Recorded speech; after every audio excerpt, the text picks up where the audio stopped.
Hey, I'm Pops. I have been late to the game on Elvis, but here we are. Let's talk about it. Man, 8 Academy Award nominations. Um, the film is really, really quite good. We'll talk about some of the pros and cons. I mean, we're in an era where they're adapting. Obviously, they did the Freddie Mercury movie, the Elton John. They do Aretha Franklin. Keep going. I gotta be honest. Doesn't this kind of feel like that Chadwick Boseman, James Brown, Get On Up movie? That's been a while ago now. Was kind of before its time. Like it was so good. I loved it, and it's like it got no love whatsoever at the time. Anyway, so Elvis, here we go. We're gonna see him when he's young. We're gonna see him when he's old. We're gonna have this long journey. It's a long film. Um, there's a lot of elements that are top notch. It deserves a lot of the accolades it got. Really enjoyed it. I think Austin Butler transforms into Elvis, the king of rock and roll, comes to life because of Austin Butler. That's it, hands down. I can't even imagine someone else pulling this off because it's so good. And to know that, because one of the first things I looked up was how much singing he did, and to know he did learn and did do that, I just mind blowing. Really, really impressive. I'm super happy for him and some of the accolades this film is getting. So, with that, we're going to go into the spoiler part and talk about it. The film itself centers around Tom Hanks, who is Colonel Tom Parker, which is basically Elvis's manager. And it starts with a stroke that he's having, and then it goes into the life. He starts explaining all this, right? And there's like a little montage that's done about who's responsible for Elvis's death. And Parker is blamed because he has a gambling addiction and blah, blah, blah, blah, blah, right? Tom Hanks as Colonel Tom Parker is probably the least favorite element of the film for me. I think the makeup is bad at times. The accent is bad at times. There's such a weird interjection of the character. The character the character is presented of having like a moral high ground, like he's not doing something wrong, even though he's talking about being the snowman who's in the business of making snow jobs, basically like the con artist. And I'm like, there's kind of a moral contradiction here that you guys are wanting us and the audience to have. Like we're supposed to, I mean, follow the journey with a character that's a pretty unlikable character. Like, okay, I mean, you're going to qualify this because Elvis had his own decisions to make, but you literally were the master, just smacking this guy over and over again, get him up on stage and keep going. So it's really hard. For those of you who didn't live through Elvis, Elvis was sort of like, he passed away when I was a child, but the legacy of Elvis was still very, very vivid and strong in pop culture, in the culture of Vegas, in my mom and people that I know who are just really still obsessed with Elvis. Elvis mania was a real thing, that's for sure. The film going backwards into the discovery of Elvis doing carnival work and his family, of where they lived and why he would have exposure to, quote, the black voice, right? How he would steal the shaking leg and goes to the revival tent. You see this, all those like, I thought all of that was actually done really, really well. And then riding the coattails of Hank Snow to get out and doing tours while he finds his voice, obviously the shaking leg, and girls going crazy by it, which it was kind of, it's interesting and it was not good. I don't know how I feel about it. Like it was weird seeing him perform as Elvis, doing the pelvis shaking of the legs, and seeing girls be like, so overwhelmed with their emotion. It was like, is that really how it was? I mean, we kind of say it is. I don't know. I don't know. I liked it. They sold it to me. It just seems like maybe it's also a law of numbers because it wasn't every single woman. So that's probably the best way to look at it. It's not like it's everybody in the room, but out of 100 people, this number, yeah, that makes sense. Okay, so the backstory here is expanded on because of his relationship with his mother, about breaking her heart, going away to follow the music career. And then, of course, the fear of getting lost in the entertainment industry, which is sort of laid out for Elvis. Like he's given the opportunity by the Tom Parker guy. Tom Parker really gives him the honest conversation in a house of mirrors. There's no way out. You're going to get lost. You're going to feel like there's no escape. And he basically says, this is it. You got to kind of make your decision. And they have to decide, they're going to stay small or they're going to take like a national record deal with RCA. And he has to break up with his girlfriend and whoop, there we go.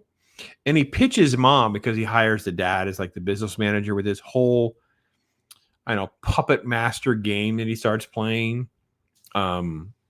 Talking about film deals, monetizing the hate. There's this great scene with merchandise where it's like buttons of I love Elvis, and they reveal there's also I hate Elvis. He's like, well, what good is hate if we're not making money on it? I'm like, oh man, it's really good. So the film does move well. It is, but it's 2 hours and 40 minutes. There's a lot of film to go through. So it's paced well and gives you a lot, but I feel exhausted. Like it just seemed like overwhelming a lot. Like you made Elvis an epic, and I don't know that it needed to be. I really wish there was a lot less of some of the Tom Hanks stuff and some of this. And we'll get to one of the parts I also thought could be shorter. But they go through montages. They're dropping songs. They're going through some of the problems that he had, doing this and doing that. Advice with B.B. King, avoiding jail, going into the army, his mom dying, meeting Priscilla. Like there's a lot of stuff happening in Elvis's life because he died. He's only 42. I some reason thought he was like 10 years older than that, but nope, only 42. It's like, wow. Yeah, that's crazy. It all kind of culminates to basically like Vegas Elvis, where you have the fact that Parker's going to manipulate the situation. He's under these debts with basically the casino owners, the mob, right?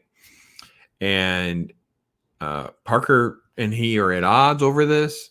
The show is spectacular. You have this incredible Christmas album plan that they do. They first do this album and special, and you have like the hippie guys that are being brought in to film things. And I think some of that was a little long-winded, but the important thing I think was how much people need to appreciate the legacy of the Vegas Elvis. I hate people that call it the fat Elvis. I know there's a fat Elvis. I got it, but it was the Vegas Elvis because growing up, literally for 10 years after his death, I mean, there was still a very strong cultural presence of Vegas Elvis. The impersonators, the type of shows, all those kinds of things. The film does a really good job of that. It's just all of this kind of got very long-winded because they deal with the drug addiction and why he takes pills, and then ultimately it's with the divorce and Lisa Marie and all of that. I will say that it was kind of rushed very much at the very end of it, but I will also say this film deserves the accolades it's getting, the attention it gets in the Oscar category. I think it's an enjoyable film. It's a little bit too long for me. I can see why some folks don't want to sit through a nearly 3-hour movie. But for Austin Butler's performance, his singing and mannerisms, because there's shots of him, especially as Vegas Elvis, where close up, he looks too clean. He looks too neat. He doesn't look like kind of the Haggerty, getting older and fat Elvis. But when he's performing, oh my gosh, he's so spot on. So spot on. I really thought Austin has this one scene when Elvis is facing like getting arrested because of the wiggle. Because obviously there was like cultural norms are being broken by this guy, right? There are some serious acting chops coming to life in some of those scenes. It was really, really good. But yeah, the makeup was a weaker area here for me. Obviously stuff with Tom Hanks, the length of the film, but overall a very, very good film. I really love seeing the scene where Elvis is like piecing together the Vegas show. He's conducting, he's adding this, he's adding that, he's adding this, he's pulling together. Because you see this when he's performing sometimes. You see him with his mannerisms and you realize, holy cow, he's actually coordinating this massive group of musicians. And the film really brought that out for me. Like, I really liked that. I really thought that was a great element, and I really did enjoy it. So I don't know, tell me what you guys think, if you guys enjoyed the film or not, if you liked it and saw it. What do you think of the legacy of Elvis, and how accurate do you think it was for you? Those kinds of things. I really loved it. I don't know.